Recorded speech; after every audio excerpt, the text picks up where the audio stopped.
అబ్రహాముకు దేవుడు వాగ్దానం చేసినటువంటి కుమారుడు ఎవరు? కొందరు ఇస్సాక్ అన్నారు, కొందరు ఇస్మాయిల్ అన్నారు. డబ్ల్యూసి అని చెప్తుంది ఇద్దరు కాదు.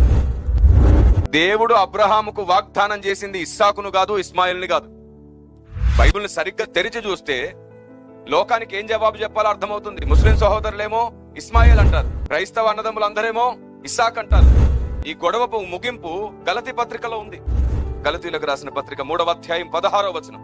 అబ్రహామునకును అతని సంతానమునకును వాగ్దానములు చేయబడెను, ఆయన అనేకులను గూర్చి అన్నట్లు సంతానములకును అని చెప్పక ఒకని గూర్చి అన్నట్టే నీ సంతానమునకును అనెను. ఆ సంతానము క్రీస్తే. ఇప్పుడు అబ్రహాముకి ఇచ్చిన వాగ్దానం ఎవరు?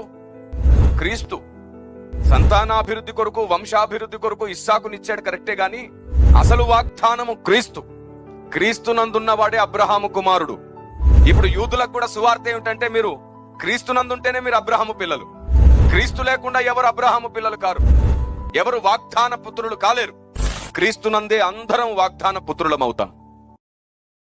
Download ShareChat.